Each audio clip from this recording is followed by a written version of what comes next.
Hey Artnerds, today we are taking a look at the Winsor and Newton watercolor pencils. I'm really excited to give these a try since they're an established watercolor company, and I've been stalking these watercolor pencils for a while. I've been waiting to see if they'd pop up open stock in one of my local shops like Plaza or Jerry's so I could just pick up a few to try them, but I did catch them on sale at Michael's and used a 50% off coupon. So you guys know what that means. I bought these out of pocket. This review is 100% my own opinion. It was not sponsored in any way other than through the generosity of my wonderful Artnerds on Patreon. So if you like what I do and you want to help me do it, you can join me at patreon.com/natosoup.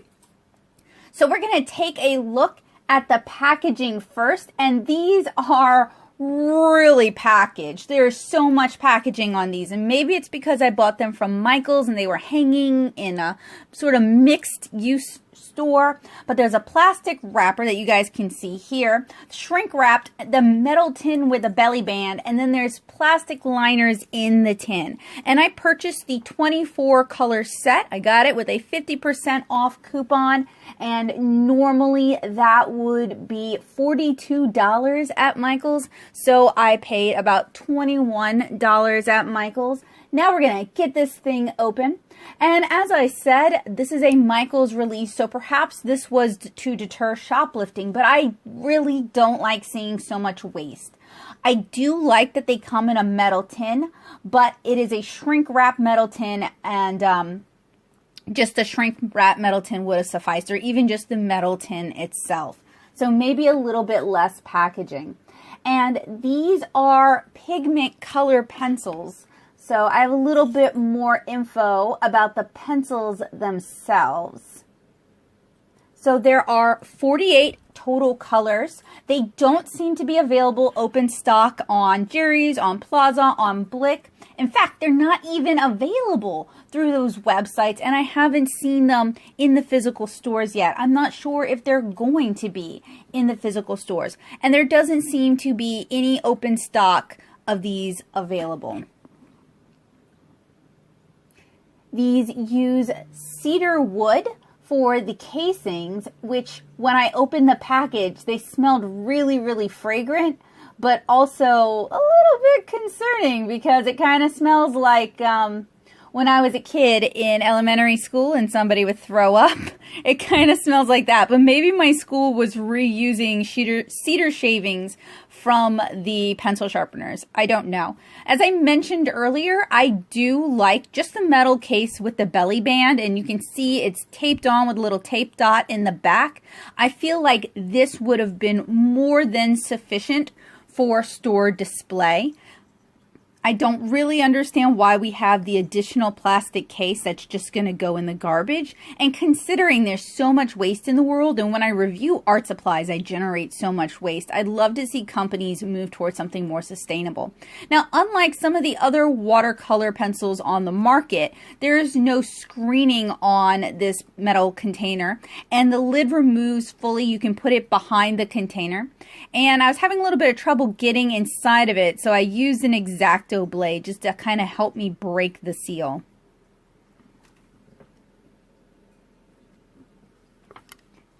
And I'm going to list links where you can buy these down in the description below. If I happen to use an Amazon affiliate link, I just want you guys to keep in mind that I do see a small bounty from Amazon affiliates. It doesn't cost you, the customer, any additional money, but it does go to help me continue to do what I do here on this channel.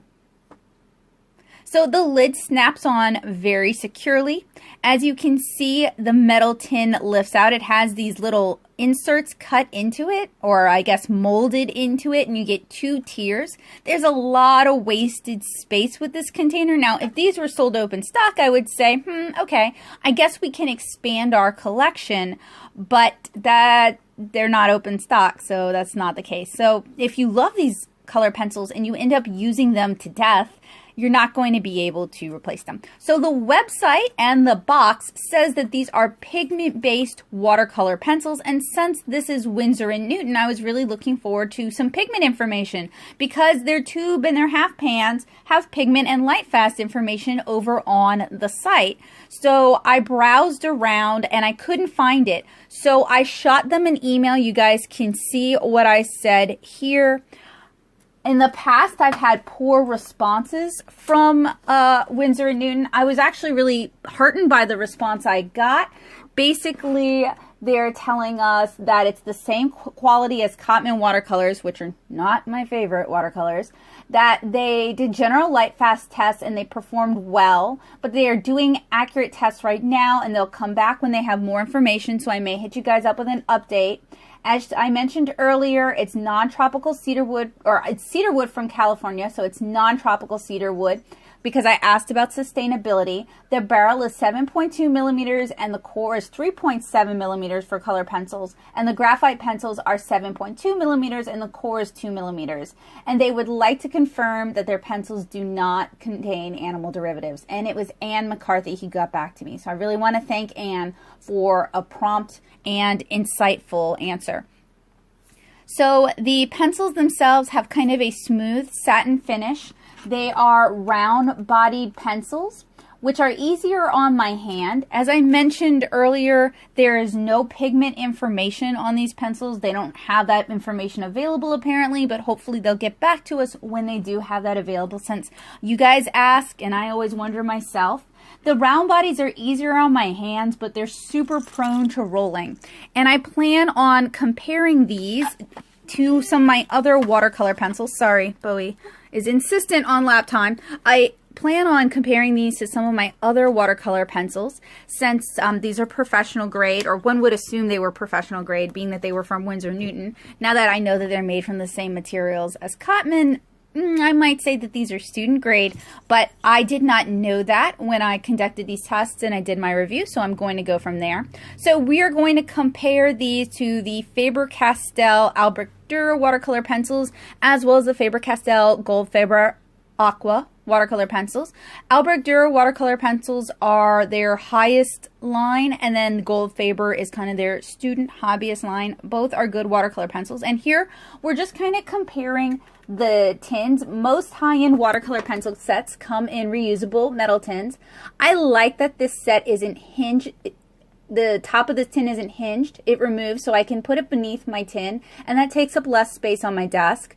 Most high-end sets have plastic trays to hold the pencils in place, so the fact that this one has a plastic tray in it isn't a problem. The double-decker Gold Faber Aqua set has elastic handles, which I love. The Winsor Newton, so Winsor Newton, please take note of that. Most high-end sets also come with a little bit of documentation. As you guys can see, I'm showing you guys the documentation that came with the Faber-Castell sets that talk about the product, talk about other products in the same line, provide light, fast, and pigment info that wouldn't fit on the pencil. And the Albrecht Dürer watercolor pencils also include light fast information on the pencil themselves, and I did get my packet switched. The packet that I have with my pencils is the packet for the markers, so I guess I have the packet for my pencils and with my markers. So I'm grabbing a few pencils so we can just compare the pencils now that we've kind of compared the sets. And in this video, I'm not going to compare prices, but the Albrecht Dürer pencils are a fair bit more expensive than the Winsor Newton pencils. Well, I say that, but I paid $40, not on sale, they would have been $42, which is not cheap for 24 pencils when you think about it. Usually I pay like $1.50 or so for watercolor pencils. Alright, so I have a lineup of several different watercolor pencils here. I have our Winsor and Newton, I have our Gold Faber, I have our Albrecht Dürer, as well as an Albrecht Dürer Magnus. I have a Supercolor. I have a Caran Museum Aquarelle. I have a Derwent Aquatone, which is the entire pencil is made of the color, and then a Derwent Inktense. And all of the other watercolor pencils in this comparison also feature a color number, and this often helps with color matching from product to product. Faber-Castell is a big proponent of doing that, and I really like it, especially knowing that they're using Cotman quality products in these watercolor pencils. It would be awesome if they use the Cotman name, the color names they use with their Cotman watercolors for these pencils, rather than the kind of generic color pencil names that they use. And we'll go into that in a little bit. At least, I mean, one of them's called Sunflower, but at least none of them are called like Happy Sunshine, like Jane Davenport products. So all of the pencils in this lineup have really thick cores, save for the Magnus and the Aquatone, which are even thicker. I estimated the cores on all of these pencils, save for the two just mentioned, at about 4 millimeters, which kind of lines up with what Anne told me in the email. The Magnus and the Aquatone are obviously much larger cores than 4 millimeters. And most of these pencils include a color name, a color number for matching, and then with the Faber-Castell products, they also have a light fast rating on them as well. Now, generally, I will caveat, I'm not a fan of Derwent's watercolor pencils, but I love their Inktense watercolor pencils, which is why they're included. Also, most of these pencils have a little brush on them to denote that these are indeed water-soluble color pencils. If Winsor and Newton is thinking about releasing non-water-soluble color pencils, it would be great if they marked their watercolor pencils as such. They have released graphite pencils as well, and I know that ever since they kind of joined forces with some other art companies on the market, they've been expanding their lineup. So one of the things I would like any art supply company to consider when they're releasing a new product is this innovative? Does this add something new to the market? Does this add something that isn't already offered? Because when you're competing for my money, when you're competing for other professional artist money, you can't just go by brand recognition. There's a lot of great brands out there. You really have to offer something new. And in this side-by-side comparison, I can honestly say they're not really offering anything that different or that new. Now, that doesn't mean they don't perform well. It just means there's no innovation here, and there's no reason for me to buy these watercolor pencils over brands that I already like and I'm already familiar with. All right, so on to the swatch test. We're going to be swatching on Canson XL cellulose-based watercolor paper. It is a slightly damp night at the time of recording, but hopefully it won't take too long to dry. And I decided I wanted to test the opacity of these watercolor pencils, since some watercolor pencils are more opaque than others. So I'm putting down some lines of black alcohol marker onto my paper. And the reason I'm doing this is alcohol marker doesn't leave a significant deposit on the paper, so it shouldn't affect how well our watercolor pencils go over the paper one way or the other, unlike if we were to use a black ink, which would leave a deposit or residue on the surface.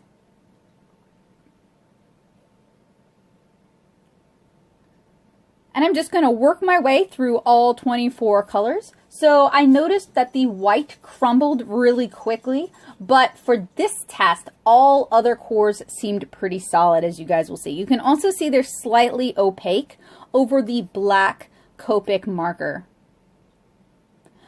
I was fairly happy with the pigmentation, and I felt that these were fairly buttery with good saturation. Some of the cheaper watercolor pencils that I've reviewed in the past, including Derwent's watercolor pencils, tend to be very chalky, dry, brittle, with very little pigmentation. So these are almost like just regular color pencils. I should say regular. Nice color pencils in terms of like how buttery and rich they are. And they also included 2 light skin tones in this 24 color set, both of which are okay. And plus, since it's watercolor, you can blend them out. So as I was swatching these colors, I was pretty impressed with their color selection. It just seems like a good all-round 24 color set that could serve a variety of needs. It's not just super saturated colors that don't really help anybody but people maybe doing coloring books, and it's not just super muted colors that might work well for portraits but don't work for anything else.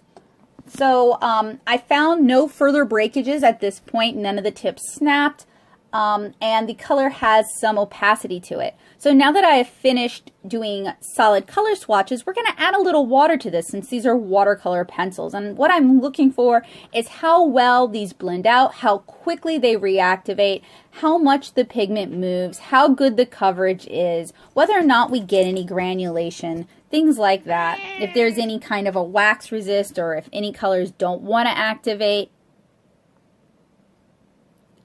Now, generally, I don't review watercolor pencils on this channel.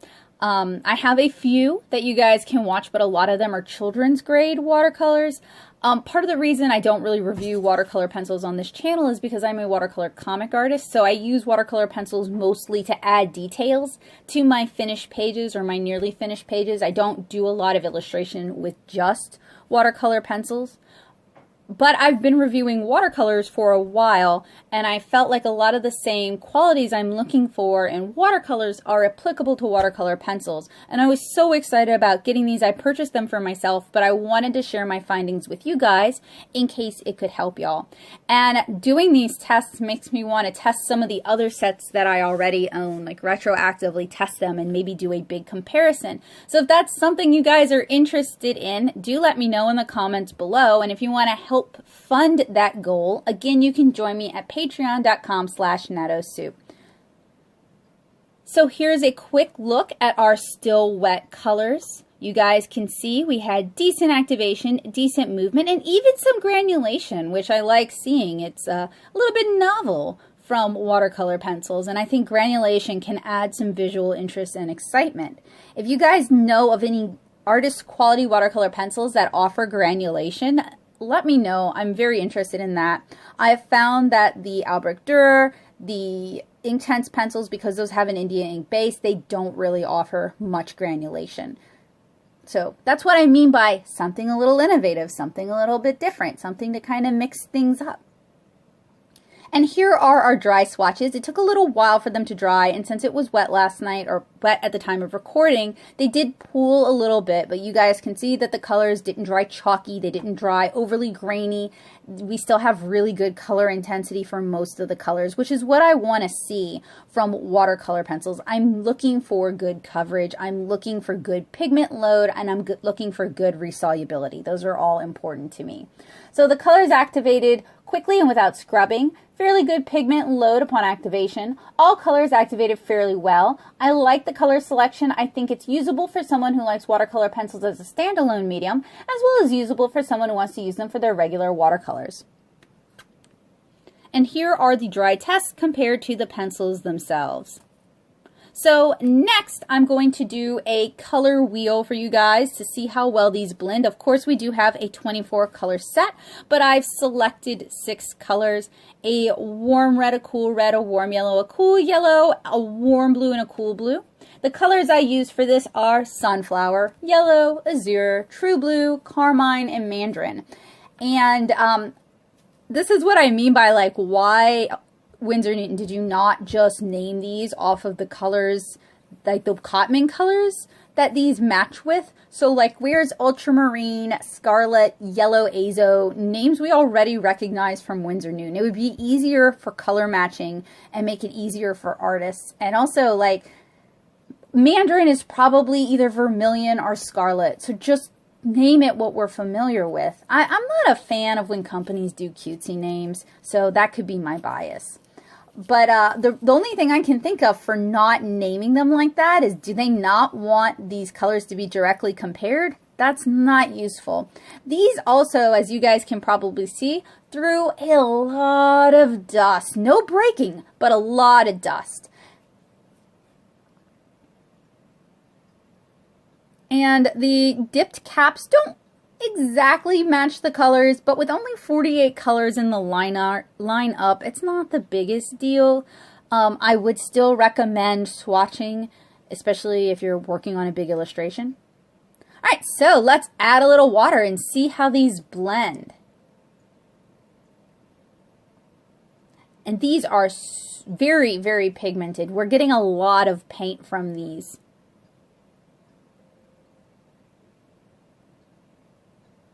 And I felt like I got surprisingly clean, clear mixes from just 6 color pencils, which really impressed me. Often when I'm doing these kind of tests privately, the mixes tend to be a little bit dirty.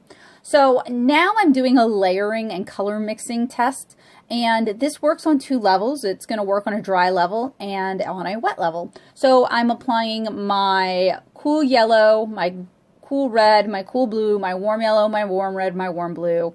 Then on top of the cools, I'm putting a cool color, and on top of the warms, I'm putting a warm color. And first, we're seeing how well these optically blend. So that's just when you have 2 distinct layers, one on top of the other, and whether or not your eye sees green when you look at the yellow and the blue. And they blend really well when layered on top of one another. And then we're going to add a little bit of water. So I feel like these offer good vibrancy even after activated, and this is often lost with other watercolor pencils. And this makes me want to retest my other pencils and do a comparison, as I mentioned earlier.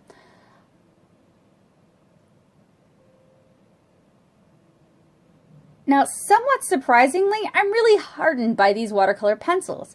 After Anne's email and after comparing them to the other professional watercolor pencils I own, I was a little discouraged, but putting them to the test is so important. It's really kind of changed my mind. With a few tweaks, mostly just listing pigment info and light fast info, and maybe renaming some of them, offering these open stock, not having so much product waste with the product, including an informational pamphlet with the product. These could really hold their own. And like I said earlier, there's even some granulation, which is nice to see with watercolor pencils. Colors also seem a bit opaque, which could muddy over repeated layers. So I did a liftability test. There is some liftability, but I feel like I may not have activated all the pigment originally. So who are these for? And I said in my write-up, I said, pending Winsor and Newton's response and available pigment and light fast information, this was my answer. I feel like these could be for serious watercolor artists, watercolor comic artists, coloring book enthusiasts, hobbyist artists, and student artists. And really depending on the full light fast information and if they ever get back to us with their pigment information, I don't know if this answer is going to change. However, if these are not light fast, obviously that would change my opinion. I would not say that these are for serious watercolor artists or watercolor comic artists, but they might still work well for coloring book enthusiasts, hobbyists, and student artists. I was really pleased by the color selection. I was really pleased by the pigmentation and the delivery. I was really pleased by how well these activated. And I really want to play around with these more. They're fun. I like that we got 2 light skin tones. I like that we got several very usable browns and earth tones. I wish these were available open stock. There are definitely some colors that I would like to purchase and add to this collection, but otherwise I'm pretty happy with it. Now, I could have purchased the big 48 color set, but I really couldn't justify that because I already own a lot of watercolor pencils and I was buying these for me to add to my existing collection.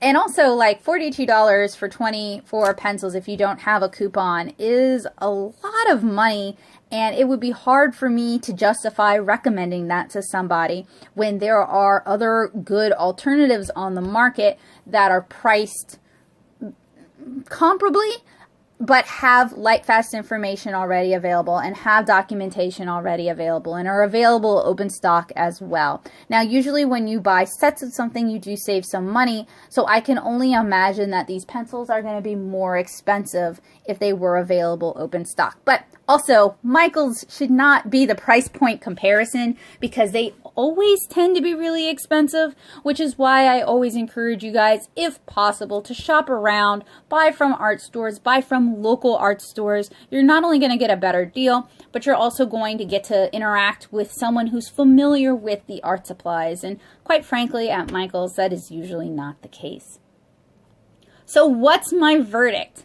I'm pretty impressed by these watercolor pencils. Pending Winsor and Newton's answer, which I gave y'all at the beginning of the video, these utilize the same, or they are the same quality as Cotman. They're made from California cedar. They don't use any animal derivatives, which I know some of you guys might feel quite passionately about. We're still pending full light fast tests. We're still pending released pigment information. We don't have open stock for these. I may be more or less impressed. So honestly, my opinion didn't change a whole lot because there's still a lot pending. These are still a fairly new product. At the time of this recording, I feel like these are about on par with Caran Supercolor 2 and Faber-Castell Albrecht Dürer watercolor pencils, but I would love to do a big side-by-side comparison. They're very pigmented, they're easily water-soluble, they're liftable and reworkable, and somewhat opaque. If you don't own any watercolor pencils and you see these on a good sale, these would be a great place to start. I particularly would recommend these, again, on sale if you're buying them for a teenage artist who might not have a lot of art supplies, because these are going to be very flexible for what they're going to want to color. They're going to deliver a lot. Just based on the color selection alone, they're going to be able to deliver a lot. And the fact that they're watercolor means you don't really need as many colors as you would think, because you can just use water to achieve lighter tones, and you can do color blending and color mixing. So if I were, and this is based on my own personal preferences, if I were buying for someone who didn't have a lot of art supplies but wanted to get started with art, I would buy them watercolor pencils over color pencils because they do have more flexibility. So if you guys would like to see more watercolor pencil reviews here on this channel, again, let me know in the description below. I'm working on that. I know someone has already requested that I review the Crayola watercolor pencils, which I will do that probably while I'm in Louisiana, so keep an eye out on that. I'm always interested in finding inexpensive, high quality art supplies that I can recommend to people because I know people are on a budget, but I'm also always interested in reviewing professional grade art supplies, both for my own collection and to help other artists find products that are going to deliver what they're looking for. We have no sponsors here on this channel other than my phenomenal, fantastic Artnerds over on Patreon. So I'd like to say a huge thank you to them for their support, their encouragement, and having my back over the years. You guys truly cannot understand. Well, you probably could understand, but you don't know how much that means to me and how that keeps me going. So it's not just about the money, but it's about having 50 people in my corner cheering me on, even when people don't like what I'm doing in other corners of the world. It really, truly means a lot to me, and I really appreciate it. If you guys are interested in art supplies, you want to get art supplies geeky, of course you can join me on Patreon, but I also have a Discord channel called The Paint Box, which is intended for encouraging, inspiring art discussion and getting real nerdy about art supplies in a safe space. So you guys will find a link in the description below. I do moderate it, and I am somewhat strict about making sure everyone is safe, everyone is comfortable. So try to bring a good attitude and bring your nerdy art supply questions, and hopefully we can get those answered. So I have a field test for these coming up in the near future. I want to thank you guys so much for joining me, and I hope you'll have a wonderful day.